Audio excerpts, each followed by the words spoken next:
If you go to Pakistan, the first reactions from family members will most likely be that of concern. Western media portray this country as rife with violence, political assassinations, bombing attacks from US drones, and the Taliban atrocities. Pakistan, however, although scarred with some of these, is not all of these. Pakistan too is a country of hospitable and warm-hearted people with a ready smile and desire to help those in need. The issue which plagues Pakistani society is that which is closest to the heart: religion, specifically the state religion of Islam and the place of religious minorities within Islam.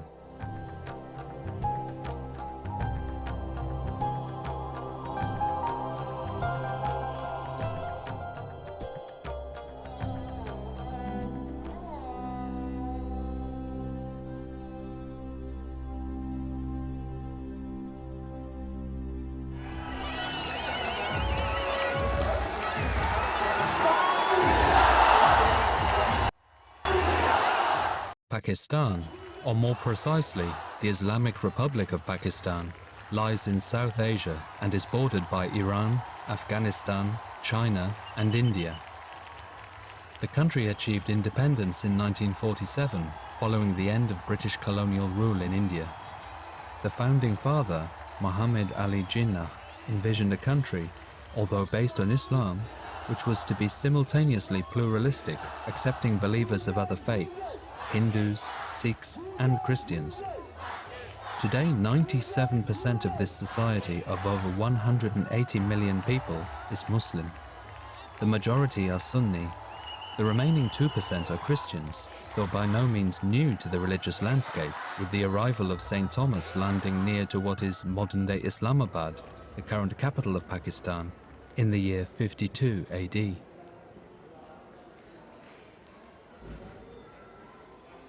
The Pakistan was based on the dreams of the founder of the nation. In this country, he said, there will be no Muslims, no Hindus, no. All will be one, or there'll be equality of all. You're free to go to your temples, you're free to go to your mosques.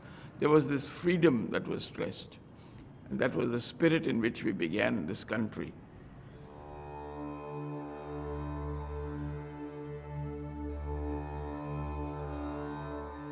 The situation ultimately changed in the 1980s with the administration of General Mohammed Zia-ul-Haq, who introduced elements of Islamic Sharia law. From that time on, an unceasing trial of strength continues between supporters of a secular state, favored by a well-educated modern elite and some members of the armed forces, and Islamic fundamentalists aspiring to set up an Islamic state. The dispute over Islam's role deepened with the onset of the war in fostering an ever greater radicalization. Terrorist bomb attacks and contract assassinations, also of prominent politicians, have become the order of the day. There is also no shortage of financial crimes, corruption, and drug trafficking. Those who suffer most are the poor and religious minorities, especially Hindus and Christians.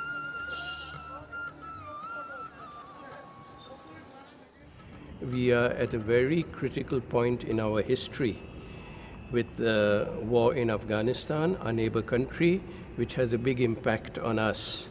Then we have many internal problems, political problems, also increasing religious intolerance. There have been attacks on churches, a lot of violence against Christians. Again, a phenomenon which we never had before to this extent.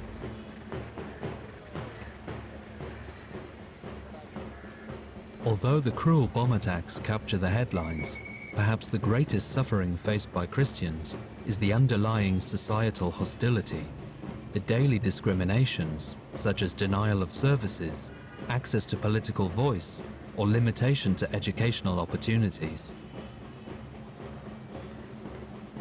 When they come to know, and they will tell on their face, because you are Christians, so we can't give you job. When the children of the same college come to know, or university, that he or she is Christian, the first thing they will ask them, why don't you convert and become Muslims? Even the professors who are teaching them. हमारी class में 100 students हैं. There are 100 students on my year. I am the only Christian, and sometimes I have problems because of that. Other girls ask me about my faith.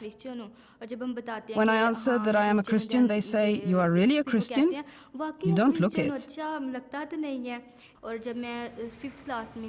When I was at school in 5th form, a few of my girlfriends said in my presence, "Don't drink water from her glass because she's a Christian." Those words moved me profoundly. I told my father when I got back home. My father told me not to worry, for it is written in the Bible that happy are those who are persecuted for Jesus Christ's sake. You are a good person. Seeing people talk about you in that way because of Christ.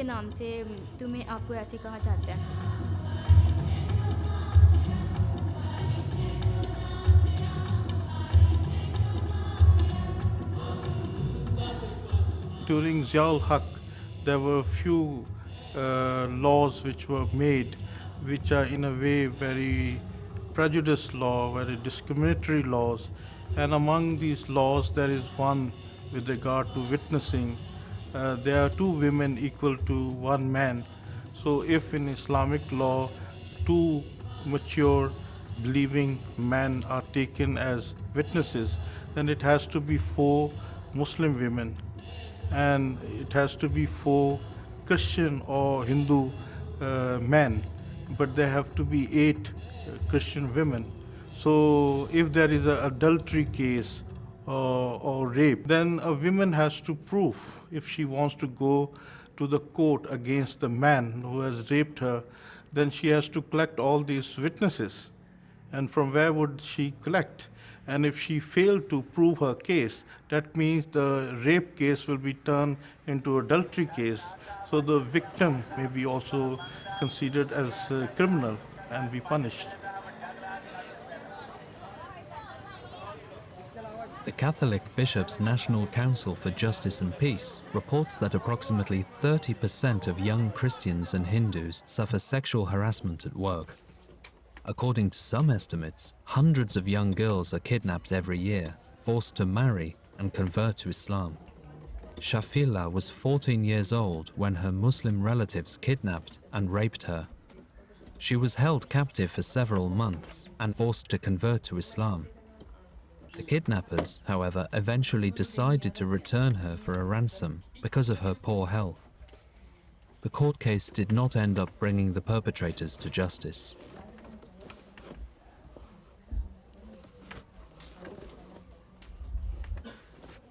They hurt me a lot, beat me. They beat me hard, kept me captive in one house, then another. When I refused to accept Islam, they beat me, saying, "Convert. We are Muslim. We must convert you to Islam." They hit me, took me to the mosque for lessons, drove to the mullah.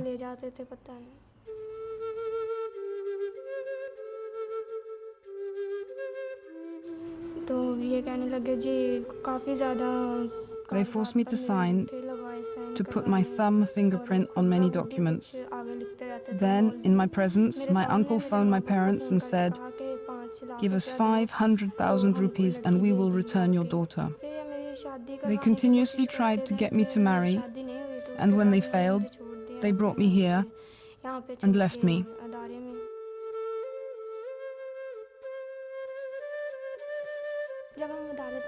When we go to court, we come alone, whilst they come in the company of many men. They are a threat, whilst we threaten no one. I want to be a Christian because of my father, my grandfather. So what would I do if I were to become a Muslim? All our family is Christian.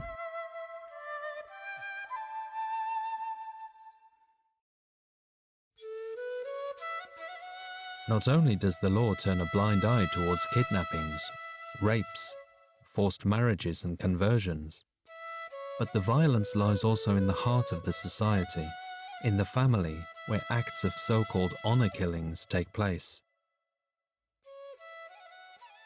According to the Human Rights Commission of Pakistan in 2013, around 900 women were killed in Pakistan by their families in honor killings. If a girl marries a man of her own free will without the family's permission to wed, the belief is that in defense of their honor, she must either be killed or at least vengeance achieved by the pouring of corrosive acid over her. At the end of May 2014, a 25-year-old pregnant woman was stoned to death by her father and brothers outside a court in Lahore for marrying a man of her own choice, what, according to her father, had brought shame on the family. I remember I was in Sindh. The girl was in 9th grade, and her aunt was a friend of mine. So uncle heard from somebody that she was pregnant. No evidence, no test, no nothing. She came back from school, and he just called her into the room. They had only one room house, and he put kerosene oil on her and set her on fire. And when I went to the hospital, her flesh was hanging, and I just fainted. I just could not see that. And that incident is so much alive with me. Very often, even in the middle of the night, I see that she's there hanging everywhere. The flesh is hanging, and even her teeth were burnt. I did not know how to console her. She was a wound, whole body was wound. So I wanted to put my hand just to say, I am with you. I just did not know where to put my hand. She died after 5 days, and 5 days of suffering and screams and pain and agony. I just cannot forget that. Nobody asked her whether she was pregnant. Uncle, because he's the male in the family, he had the right to do that.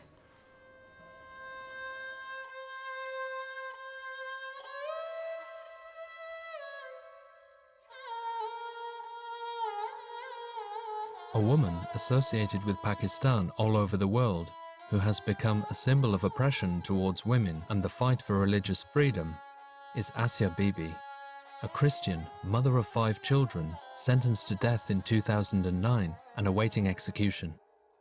What crime did she commit? Working in a field, she drank water from a well owned by a Muslim. Muslim women accused her of thereby contaminating the well. A discussion followed, during which Bibi is said to have stated, "Jesus gave his life for us. What did the Prophet Mohammed do for you?" Asia Bibi was accused of blasphemy and, because of crowd pressure, hastily sentenced to death. She has been imprisoned since then and is on death row, pending an appeal hearing before the Supreme Court.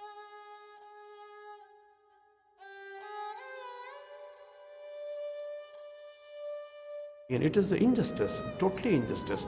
And the lady cannot be even hanged in the Pakistan. But I do not know what was in the mind of, maybe the judge also want to go to the paradise at once. And always there is a written on the walls that kill the non-Muslims, you will go to paradise. This is not good.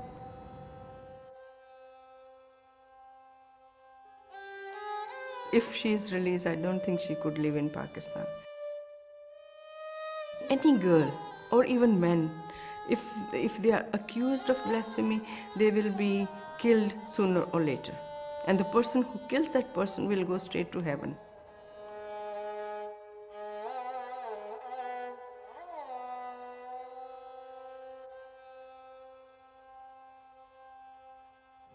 Blasphemy law did not exist in Pakistan.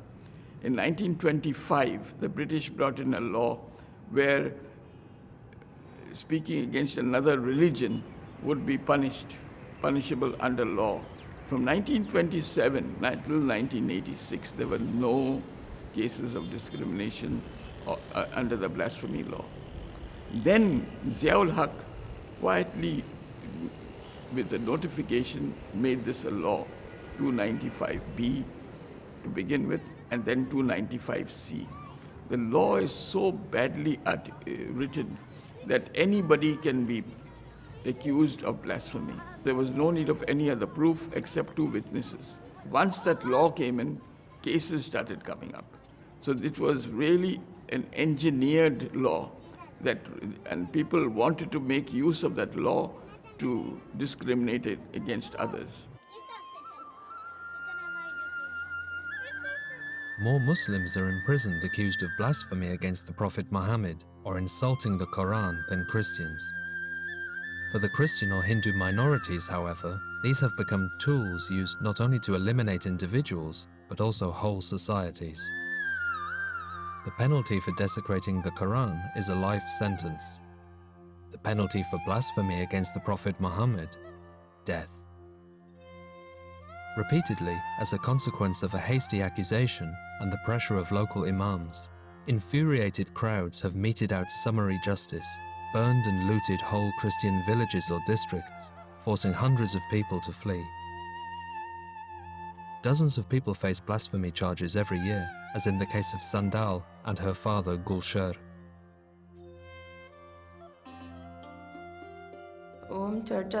We attended church in the evening. I mean, children would come in the evening and we would teach them Bible verses and thereby get to know the Bible together. Then one day these people came along and told us to turn off the loudspeaker. Well, we turned it off. The next day, the same people threatened us by saying, "We will kill you." And then they approached us and began throwing stones, so that all the children began to cry. We ran away, closing the church behind us. They broke into the church and wrecked it. They also beat us up and threw stones at us. Then they went to the mosque and declared that I had burned the pristine Koran. They accused us, telling her father ripped the pages out of the book and handed them to her, and she cut and burnt them. No Christian would ever do such a thing, nor do we consider it a courageous act. I was home in the evening. We were about to start eating when they once again started throwing stones. We had no idea what to do. Then my younger sister began to cry. We sat down together and began to pray. Around 9:30, they began a great demonstration, throwing stones, hurling insults and making threats, all at the same time. At that point, we became very scared, so I made a call and the police arrived. They locked me up in a separate cell, took away my blanket and the rest. That is how you will spend the night here, and you will not get your blanket or any food until you declare your acceptance of Islam. They locked me up in a warehouse with sacks strewn all over, with no light or ventilation. If the Son of God, Jesus Christ's face was spat upon, and stones were thrown at him, all for our sake, if for our sake he could go through all that, then what we are experiencing is as nothing.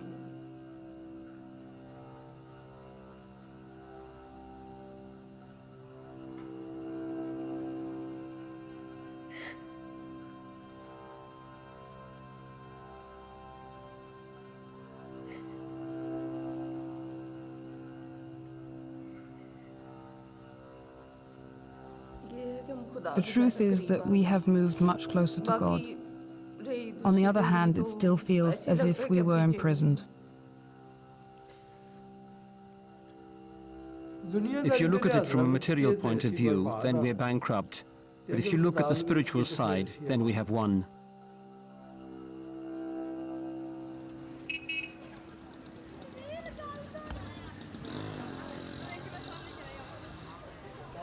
There is presently a moratorium on death sentences in Pakistan, though groups demanding the reinstatement of the death penalty grow ever stronger. Up to now, it is the more independent Supreme Court that has annulled death sentences. The accused, however, often have to wait years on death row for the court ruling, whilst their families are forced to flee into hiding, no less so after an acquittal. Chances of any change in this oft-abused law are under the present conditions close to zero, a consequence of the enormous emotions that this law arouses. There is also the diametrically different understanding of the nature of religion, law, and freedom in Western and Islamic cultures, which can lead to even the most moderate Muslims making statements that shock.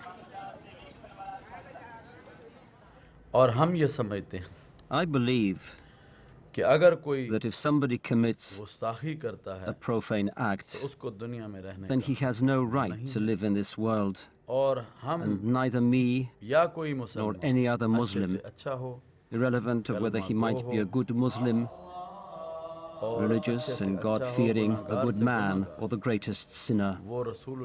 No Muslim can agree to the Prophet's name being abused in any way. What is more, offering his life out of love for the Prophet and the faith is for him a matter of honor. If we were to abandon this law, then profane acts would be committed on every street and back street. We do not want what the world desires. Our nation does not want it, our legal system, and all Muslims don't want it. We suggest you introduce such laws in your countries. Our judiciary do not want to make any changes.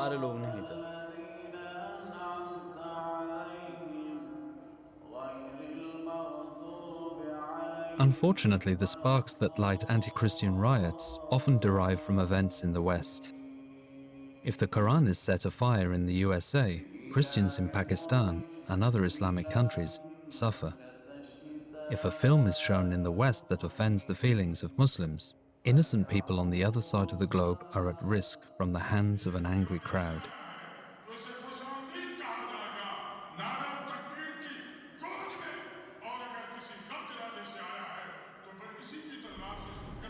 It's commonly, the West is seen as Christian.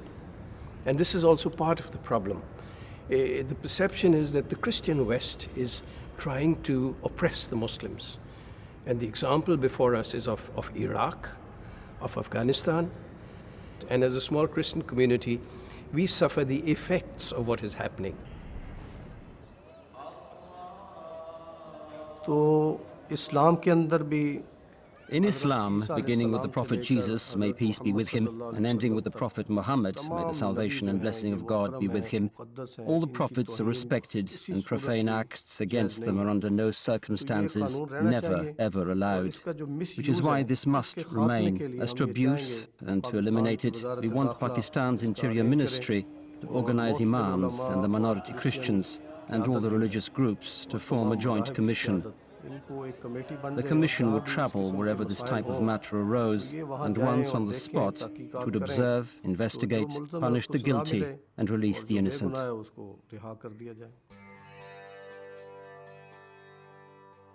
For Christians, true blasphemy against God's name is violence against any person, especially that motivated by religious beliefs. Despite fundamental differences in the understanding of religion and law, joint actions undertaken by Christians and Muslims aimed at dissipating the anger of the crowd and counteracting inflictions of summary justice and the spilling of blood, wherever accusations of blasphemy arise, often save lives.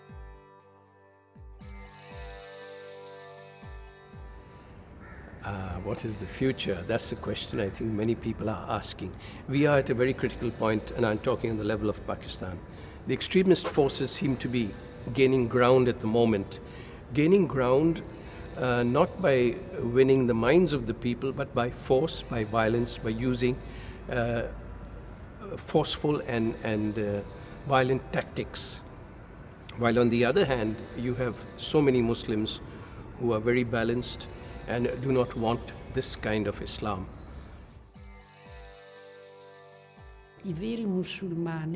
True Muslims, who know the Quran well, say, this is not Islam. This is the Taliban. Revenge, war. This is the terrorism. Islam is not like that. Few amongst them admit that what is happening is unjust.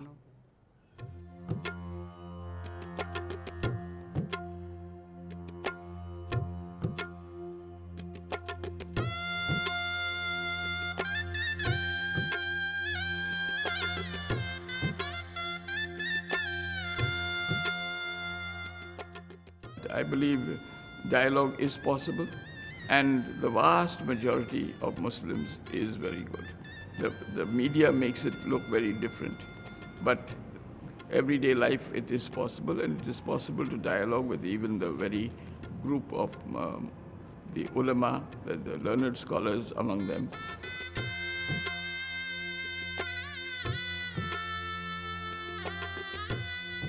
When you say dialogue with Islam, it's not a question of discussing doctrine or religion.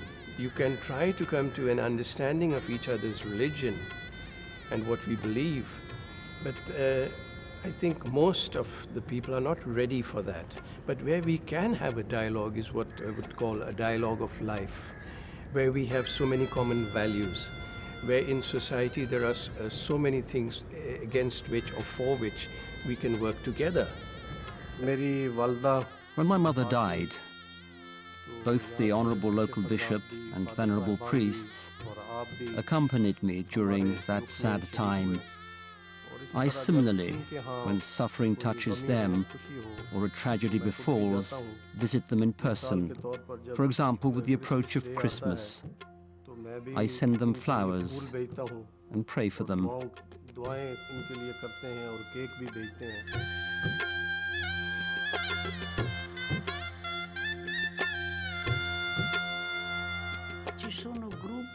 There are groups that have experienced really good relations. In Lahore, we met in a group that supported a Muslim-Christian dialogue. Islamic professors came, small traders came, all sorts of people came. And then we decided that we would not talk about religion, but about our society, about our lives, and we worked well together.